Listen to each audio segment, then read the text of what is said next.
So when you come to the homepage, they're not there to learn about how long you've been in business and that it's your father's business. They're really looking, one, do you know what my problem is? And two, can you solve it? And if you can do that in 2 sentences before they have to go anywhere, you are gold. Welcome to the My Future Business Show, where we get you in front of your best audience and keep you there. Not only are we interviewing the biggest names in business to help you become even more successful, we're inviting you to book your spot on the show to help you grow your business. So at the end of the call, make sure you fill in the interview application form at myfuturebusiness.com/interviews. Hello and welcome back to the My Future Business Show. My name is Rick Nuske. I'm your host. Thank you for joining us today. If this is your first time here, welcome. I'm sure you're going to have a wonderful time, and I know full well that today's conversation is going to be very exciting for at least me, because I love this topic. And with that being said, I would love to welcome to the show Audrey Kerchner. Welcome to the show, Audrey. Well, thanks for having me. I was looking forward to this like all weekend. Absolutely, as was I, and for this very reason, because we're going to be talking about how and why businesses can and should build websites, and we're going to lift the lid on the entire suite of products and services that are offered by your wonderful brand called Inkyma, which is a dynamic marketing agency. But before we do any of that, Audrey, it's customary for us to spend a few moments just, I guess, having a fireside chat and learning a little bit more about you. So you and I just spoke off the call briefly about you moving. Have you moved recently? Yeah, so I spent a good portion of my life on the East Coast in America, in New Jersey. And last year we moved to the middle of the country. So I went from New Jersey to Colorado. Oh, wow. And I have been here for a little over a year now. What was the inspiration? Was it a forced move, or you wanted to do it for a while, or? Well, so we had been planning it for a long time, but what made us pull the trigger was my son graduated high school. We wanted him to finish high school with his friends, and we thought it was going to be a better experience. He was one of those kids that graduated from home, watching a video versus walking, which is a little but yeah. So then once he graduated, we picked up, we sold our house, we moved, and we're really happy with where we are. We really love it. Well done, congratulations. It's often a huge task to do, uproot and move, isn't it, after such a long time? Now, what do you like about Colorado? What's something that's a landmark for you? What do you enjoy there? So we live right outside Colorado Springs, which is right near Pikes Peak. And so... Oh, yes, the famous Pikes Peak. Yes, wow. Yes. Ironically, my husband is actually a descendant from the gentleman, I forget his first name, Pike, who attempted to go up, but he actually didn't make it. Oh, wow. And now, like, thousands of people every year do what he didn't get to do back in the 1800s. So yeah, he's a multi-generational descendant from that gentleman. But yeah, it's like anytime you go out, you turn a corner, you look up, and there it is. There it is. It's dominating, which is really neat. Yeah. Oh, I always know where West is now. Oh, well, I have to say, I've watched some videos of those crazy individuals doing that run, and I'm thinking, I might just drive a little bit slower than what they do, that's for sure and certain. Yeah. So in terms of hobbies, I guess, hopefully that's not your hobby. What do you like to do with yourself? So I do a couple different things. I am a little on the crazy side. I do CrossFit for exercise. Oh, so no. If anyone is familiar, yes, I'm a CrossFitter. But which I find really, really fun. It's just a wonderful community. And the workouts are great. And then the other thing is I'm actually a crafter. I do a lot of DIY. The necklace I'm wearing, I made myself. Beautiful. The pictures in the background that you see, I took those photographs. So it's amazing. Yeah, I love doing stuff like that. That's like my downtime. Yeah, well, after the crazy hecticness of the day. Yeah. This is very, the crafting and the photographing and doing the artistic stuff is really it's almost meditative, right? Yeah. Therapeutic. So yeah, it lets the brain calm down. Yes, therapeutic. That's a great word. Now, I wonder, given how busy you are and the need to have that therapeutic break, as it were, what does a day look like for you? Do you get up early, and what does it involve for you, typically? So my typical day starts at around 6:30, 7 o'clock my time, Mountain Time, because I have clients all over the country. Yep. So I take care of my East Coast clients first thing in the morning, and then I kind of move with the sun as it goes. And as I get closer to the end of the day, I head over to any type of West Coast work. So I meet with clients. That's what I love to do. I am the chief marketing strategist. So I talk strategy a lot during the day with clients. What are we going to do? How's it going to work? And then I'm also working with my team. I have web designers, writers on staff, and then I take and I give them that strategy so then they can go and execute it to build the website or to do whatever other things we're doing for a client. So that takes up the majority of my day. And then the other part of my day, I always try to bring in a little bit of it, is continuous learning, because not only is web design technology changing, so are the things that are happening in the world that affect the way that we design websites. I have a psychology background, so we pull a lot of psychology into where we put things on the screen, how we say things, images we choose. There's purpose behind it. So, and that changes depending on what's going on in the world. So a perfect example, unfortunately, is the pandemic. Before March of 2020, we had messaging. And then when that hit, we spent the first 3 months just re-messaging all of our clients that were still out there trying to do things so that the messaging didn't sound tone deaf and that it resonated with who is out there still doing things. So like pet care companies, they started marketing to the first responders and the healthcare workers, because those folks still had to go to work and they still needed people to take care of their dogs. So just, that sort of work. I actually love how you you talk about not being tone deaf, and that's so critically important in this day and age, given exactly what you've just talked about. It's a real credit to you. Now, before we shift it into another gear again, I just want to know, do you like music? And if so, what sort of music do you like? I do. I love music. So hands down, I'm an 80s girl. Pretty much anything from the 80s, it's going to be in my playlist. Yeah, 60s, 70s, 80s, definitely the 80s. And then from there, it just goes eclectic, right? And it's probably because it is the 80s. I'll go from, some Duran, Led Zeppelin, like that. Duran, Elton John, and then right into Guns N' Roses, and then you probably throw a little Motley Crue in there as well. Wow, I love it. I love it. Absolutely love it. Now, my playlists are a little wacky. Oh no, I'd love to listen to it. That would be fantastic. Now, when you do have your downtime, I know it's important to you. Do you like movies or do you prefer to read? I do both. You do both. I'm an avid reader. I mean, I just audiobooks suck up content.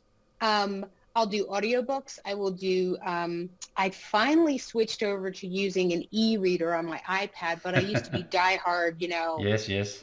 Paper books. Yep. But yeah, I always read every night before bed, but I'll watch TV before that. So it's kind of like a step down. Yes, I get it. I have the same process. Kind of thing. Yep. So I do both.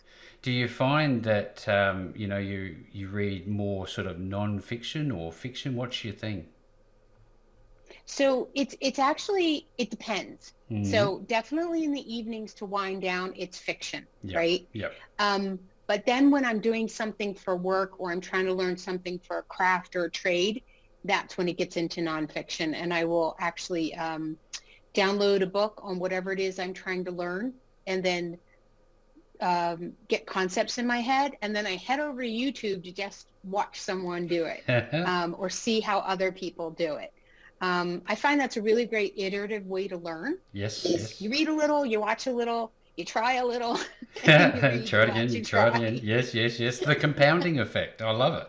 Now, in terms of your work, I know that you would have had an initial experience as an entrepreneur somewhere along the line.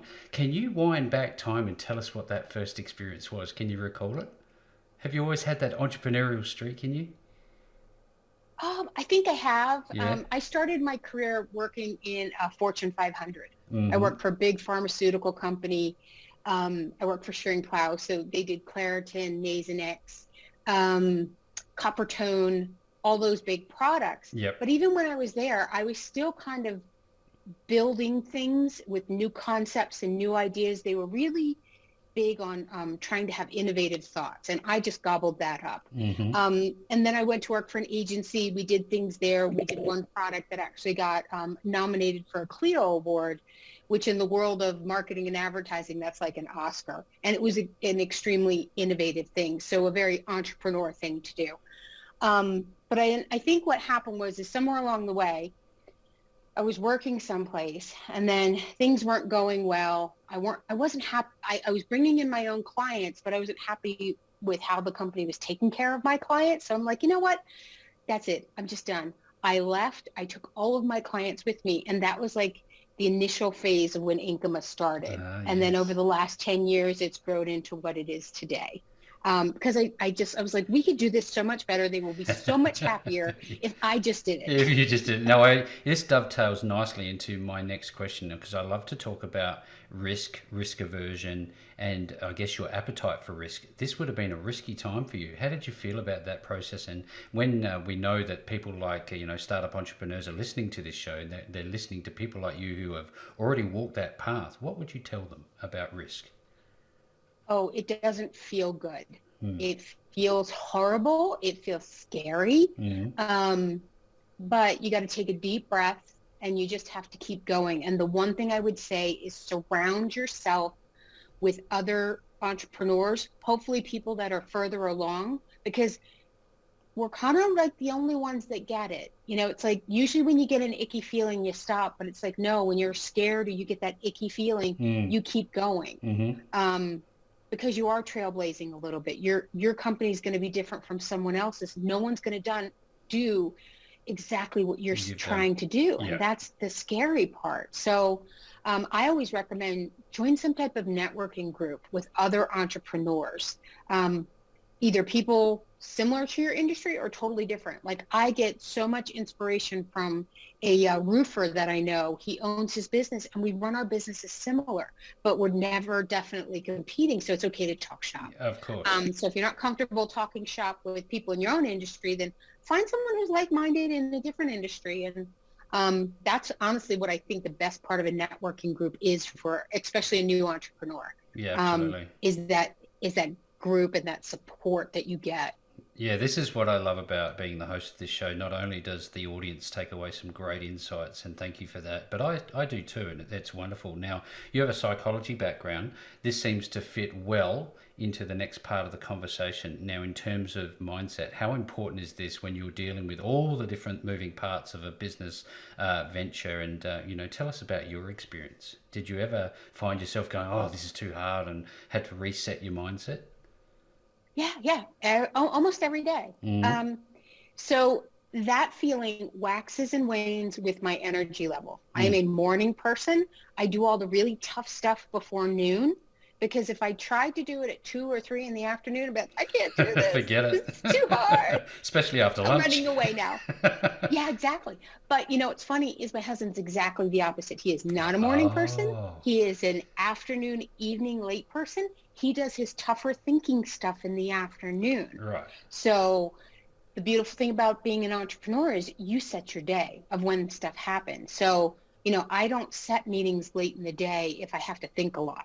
And I carve out a couple hours in the morning to do really high thinking strategic stuff. And then when my brain's gone, this is too hard. We can't do this anymore. Why are we doing this? It's stupid. It's like, okay, time to be done. Yep. You shut it down. Yep. And you go do something else. That's fun, because that's the only way you get through it. People that power through and try to do the 60 and 80-hour work weeks and stuff like that, they're the ones that burn out and the business doesn't last. So I've been doing this for 10 years. And so I'm running a marathon, not a sprint. Yeah, absolutely. I love it. Now, in terms of knowing that you would have had a system behind that, all that, I'd love to talk about that in a moment. But just flipping back a little bit to your friend who's the roofer who you talk shop with. Now, in terms of mentors, what do you think of mentors and coaches and things like that? Do they have their place? They do. Absolutely. For quite a few years, I had a great coach. And he was a business coach. He didn't help me with the processy stuff. He helped me with this. Yep. And when I was with him, my company grew like 25%. Wow. So it paid for itself. The return on investment was huge. So I do believe in the coaches. And then for those that have bigger unwieldy businesses and they can't figure out how to get their process from A to B, there's different types of coaches for that. Those are valuable too. Yep. They really, really are. Ironically, I have clients that I refer to those types of coaches all the time because we'll be sending leads in through the website and they won't be catching them. They won't return a phone call. They don't return the email. And I'm like, what are you paying me for? What are you doing? You're not going to pick up the phone. Wow. Yeah, no, that's a bit of a waste. Now, I'd love to, if we can, thank you so very much for sharing what you have thus far. I'd love to shift gears now, if we could, Audrey. Starting off with, where did the name Inkyma come from? What a name. I loved it as soon as I saw it. So Inkyma, so we do branding, right? We do branding, we do websites. And so when I went from our old name, which was just my name, Audrey Kirchner, Studios, to Inkyma, was like, okay, there's one of two ways you can brand. We can do marketing or us, an on the nose type name, or you can make a name and build a brand around it, right? Yeah. So we decided to go with the build the name around it. Kind of like what Apple did, right? Yes. Apple computers, before that, there was no connection. And so what Inkyma really is it's, I believe it's the name of a character in a book that I read 5 or 6 summers ago now. And I was like, oh, that looks really good. Let me look up that URL. Oh, it's available. I like it. And I believe in some language it means blue monkey.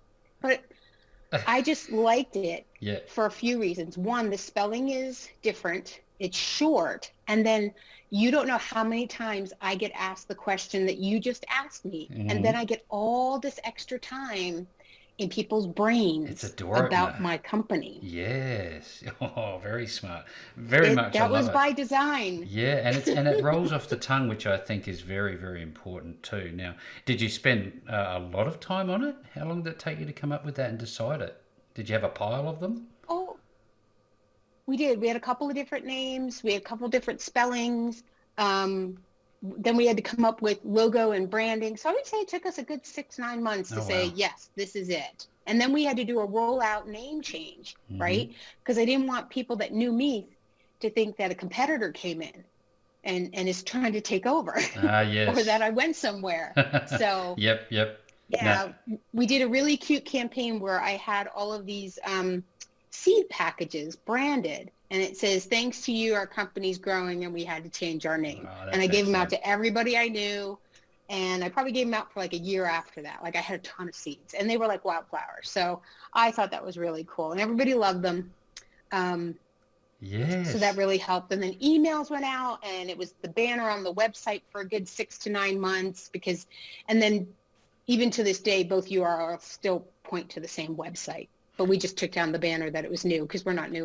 The name's not new anymore. No, of course. Now, well, look, we're going to be talking about what's underneath the branding of Inkyma because there's certainly a lot of moving elements to that, and we're going to be talking about that in a moment. However, the core of today's core is that we're going to be talking about websites and how you go about creating them. So I think the best question that I have for you right now is, what's the difference between a website and a blog? So actually, a blog is part of a website, in my mind. Right. You might get different definitions from different people. Yep. And the best way that so you can have a standalone blog, and it's just a bunch of articles. But if you're a business, right, and you're building a business website, you need to have a blog as well, right? It's all the same technology, right? It's apples to apples, but what it does is different. And so from a business perspective, the blog is just a piece of your website. And the most important thing for having that is, one, for search engine optimization, because search engine bots like lots of content. Main website pages, people don't want lots of content. We don't want to read War and Peace just to figure out if we want to do business with you. So that's where the two of them balance each other out really nicely. And then a blog and then like a traditional, just a blog, right, about recipes or photography, it positions you as a subject matter expert. So why wouldn't you want to position yourself as a subject matter expert in the thing that you do around your business? Yeah. And that's what the blog is for. So from a business perspective, the blog is just a piece of your website. Got And it's it. actually really, really important. Yeah, that's great feedback. Thank you for clarifying, because I've always wondered, I'm thinking, wow, how do you separate the two? They seem to be the same thing. And you've just said that they basically are part of the same monster as such. Now, what's the rest of the website about in terms of, is it a business card? Is there different functionalities? What should a business owner be looking for to have in a website? And should they have one? Every business needs to have a website, right? For credibility. If you want to be taken seriously, it used to be you had to have a business card. Now you got to have a business card and a website, possibly a Facebook page, if not a LinkedIn page. But that kind of hits all the tick, tick, tick. Yep. Now, as far as a website goes, what goes on it?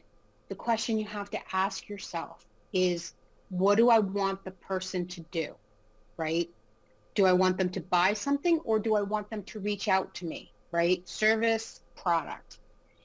The whole entire website, you need just enough pages, you need just enough information to get them to do that, right? So when you come to the homepage, they're not there to learn about how long you've been in business and that it's your father's father's father's business. They're really looking, one, do you know what my problem is? And two, can you solve it? And if you can do that in 2 sentences before they have to go anywhere, you are gold. And then the rest of it is them learning about how are you solving it, how easy it is for you to solve it, who else have you solved this for, are you really an expert? You know, it's convincing that with calls to actions in different places to get them to perform the action that you designed the website for. So is it to schedule an evaluation? Is it to make that phone call? Is it to fill out the form?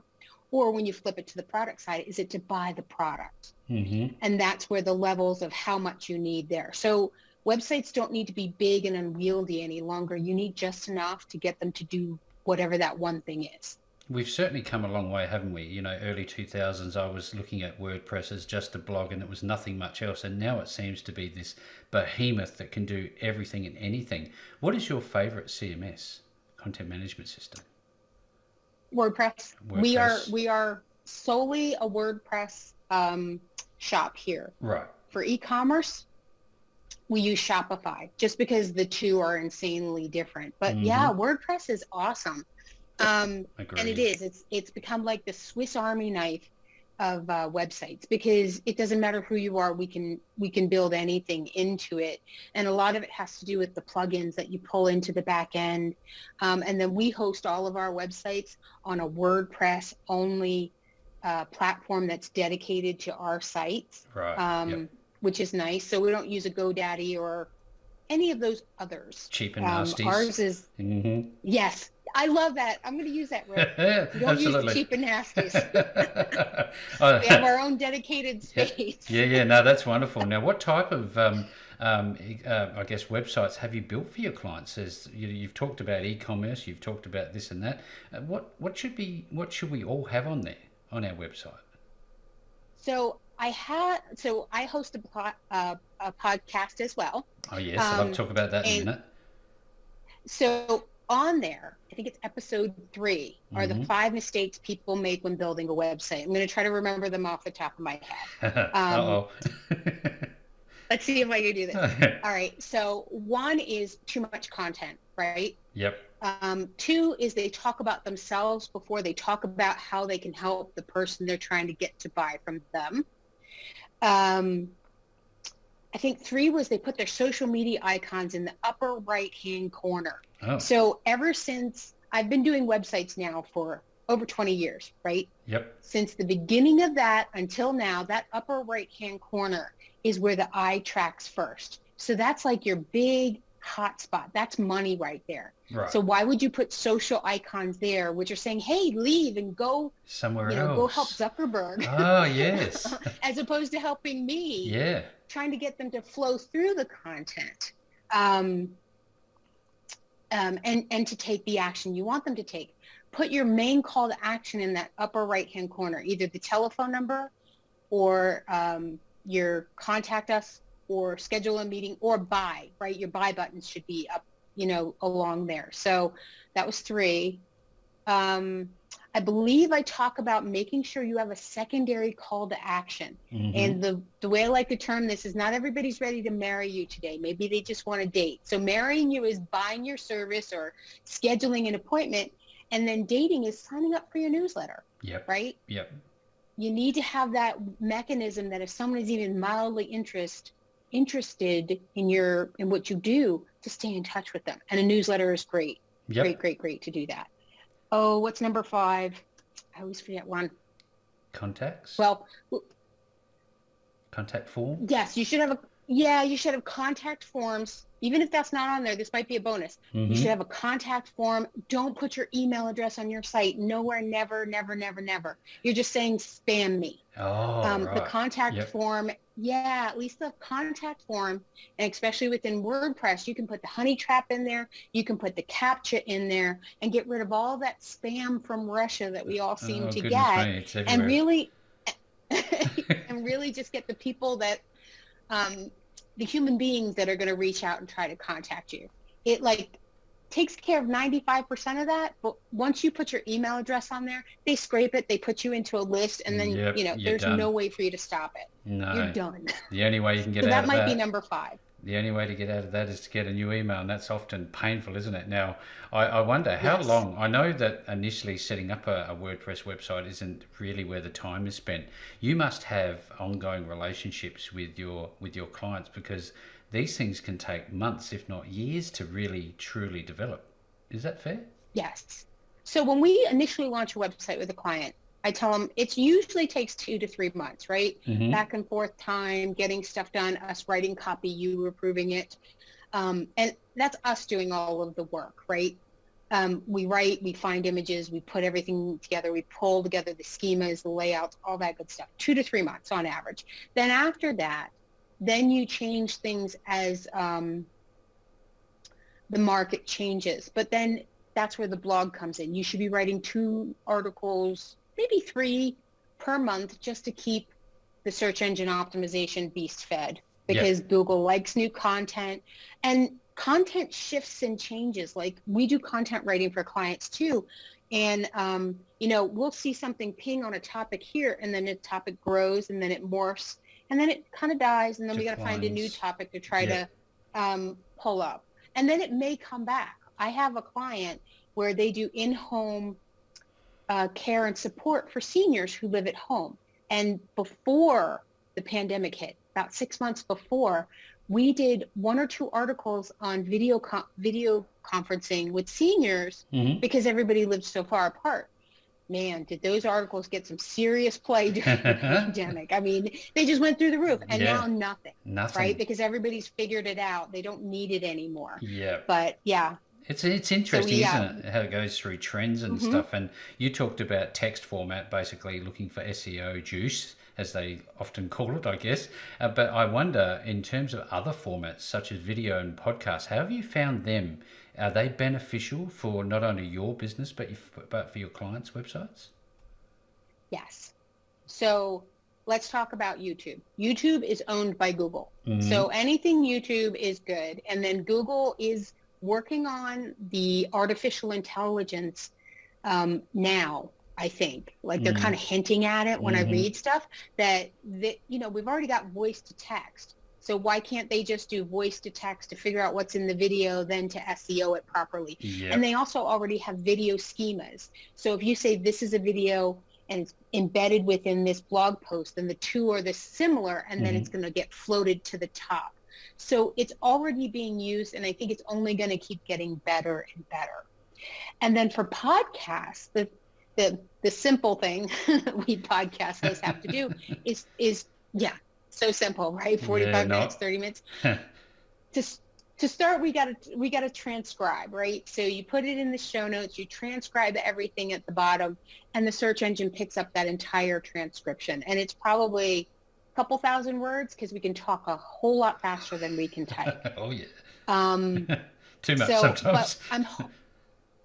But so I'm hoping at some point that whole AI will then shift over to podcasting or audio only as well. Because once they get it perfect for video, then audio is no big deal, because that's the part that they're they're transcripting. So I think those two are going to kind of come up together. Yep. But yeah, we try on my podcast, we try to transcribe as many episodes as we possibly can. And again, it's more for the bots. Yeah, and we're not going to be talking about, I guess, the deep and meaningful plugins and things that go into making a website, because that is one deep rabbit hole to go down. So if anybody's on this call wants to know more about that, they should certainly reach out to Audrey Inkyma, and we'll be providing the details to that in a moment. Now, absolutely. Yeah, absolutely. Now, in terms of other services, we've talked about websites, but I've looked on your website. Tell us what people are going to find there when they get there. So they're going to find that what we try to do is, for a client that needs support, we try to do everything for marketing that we can. So we'll do branding, we'll do strategy, we'll do the website, and then everything that comes after. So if they need digital advertising done, we'll create the digital ads, we'll run those. We'll do social media posting. We'll do email marketing. We do a lot with email marketing. We'll write the blog articles, because that's usually the biggest barrier. I say blog and they all go, oh. I'm like, we're writing. They go, yay. Yay. They perk up. I see that. Like, I literally see that. They go, oh, okay. They're like, I have ideas. I'm like, great. You give us your ideas. We'll make it sound. We'll make it happen. Yeah, fantastic. We'll make it happen. So they get really excited about that. Now, I look sorry, I'll cut you off there. Can I just, before we go on, I have to say, listening to your podcast, because I've listened to a fair few of them, how is it that you have made it sound so easy? And you, I think you should rename your podcast called Cut to the Chase, because there's no fluff. And I really appreciate that, because so many times you hear, oh, good. It's about me, it's about me. Did that take a bit of honing to get that right? No, because that's what annoys me about podcasts too. So if you can imagine me out on my walk listening to a podcast, and I've got it in there and I'm hitting the 10-second forward button like 9 times, because I'm like, no, I've only got like 30 minutes here. 30 minutes. I have no time for the 10-minute fluff at the beginning. Yes. So it's probably just part of my personality, but I wanted to create something. It's like, okay, this is what we're going to talk about. We're going to get it done in 30 minutes. And at the very end, you're going to get actionable steps, so that you feel like, yeah, I can try to do this. I can do this. Yeah. And oh, I know what my next steps are. And then on some of the more advanced ones, I have disclaimers at the end. I'm like, this is hard. Like, just a disclaimer. It's a bit hard. It's a bit hard, and don't worry, if you need help, call me and we'll get you sorted. Yeah, no, I love it. No, keep up the great work there, because I actually I've bookmarked it, because I think it's a worthwhile show, and it's certainly helping me. Now, in terms of the rest of the pages, of which you have several on the Inkyma site, what have we got? We've got design, we've got marketing services. Right, we've got design. Social marketing, social media. Yeah, I'm drawing a blank because we're actually in the process of redesigning the website a little bit. So I'm trying to remember what launched and what didn't launch.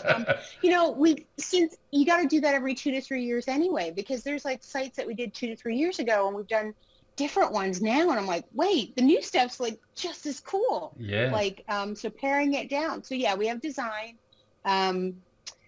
We have social media, and then we have content marketing separately, and we're going to kind of combine that together, because I see it now as all content marketing, right? Whether you're putting up a post on social, you're sending an email, or you're writing an email funnel series. We do a lot of automation on behalf of clients. It's the part that's getting updated to that section. Is we'll do welcome email series, we'll do thank you series, we'll do give us a testimonial series, and then we'll do a 7 to 8 sales funnel series that walks them through the process of going from a cold lead to warmer, with steps along the way to get them to reach out.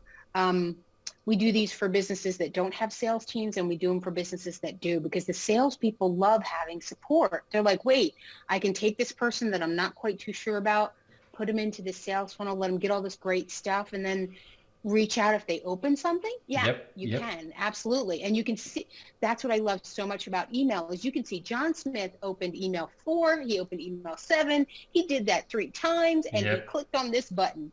okay, we need to talk to John Smith Yeah, because he's apparently he's keen. very engaged. Yeah, But you don't get that anywhere else. You don't no. see who clicked on an ad. You don't see who clicked on a social media post. You can see someone put a thumbs up. You don't know when it happened, and you Yep. don't know what they did afterwards. So You seem that's to what I love think, about all that. I seem to think that email marketing is far from a dead duck in the water, is it? You know, there's It a lot is. of, It there's is this still. vibe, you know, that, oh, you know, email marketing's going away. I Yeah. doubt it. You know what it is? It's just it's been around the block a couple times, like websites, and Mm. everybody's always looking for what's new and what's shiny. But I think if you look under the cover of email marketing, you'll see all the new and shiny. But if you go and look for any type of report, right? Mm-hmm. Um, email marketing is still considered more effective than social media or digital advertising, and it's half the cost, Have to right? cost. Yep.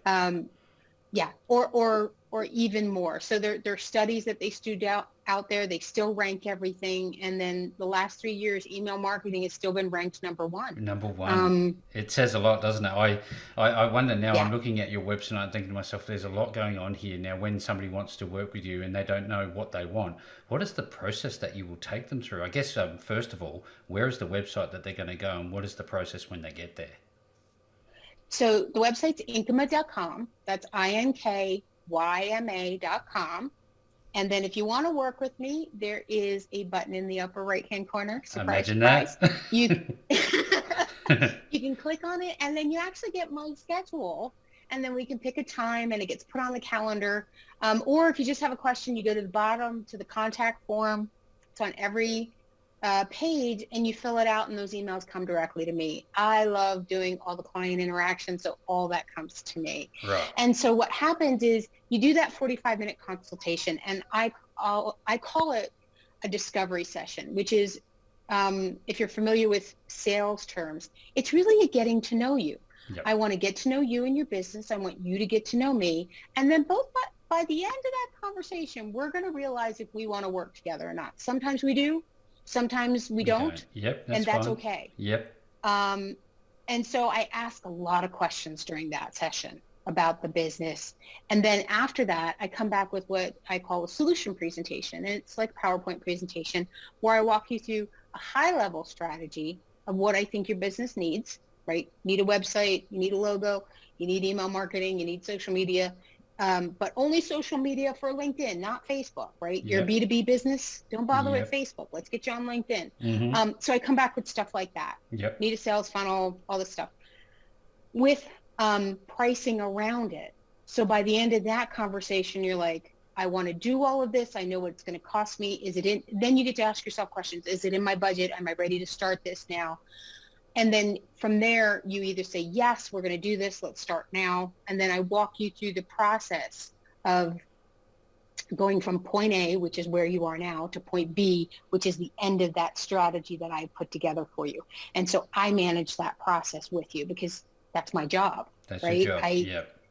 My clients don't know how to do that. Mm-hmm. That's my job to do that. And that's exactly what I do. So we have a whole process in place to support that and make sure that everything happens all along the way with all the various goodies With all the involved. various bits and pieces. Yeah, away you go. Yes. What a wonderful door opening conversation. If anybody's on this call and they're listening to this and they're thinking, you know what, I've been putting this off for so long, I think you should reach out to Audrey and her team at Inkyma. That's INKYMA.com. No matter where you'll find this call, you'll find the links back to Inkyma. Again, I love that name. I've loved this conversation. I've loved talking with you, Audrey. What a wonderful call. Thank you very much for joining me on the My Future Business show today. Oh, thanks for having me. I appreciate it. This was so much fun, Rick. I appreciate it. Thanks for joining us today. If you enjoyed the call, then make sure to subscribe, leave a comment, share us with your friends, and book your spot on the show at myfuturebusiness.com/interviews. And if you're looking for solutions that will help grow your business, then visit myfuturebusiness.com/shop.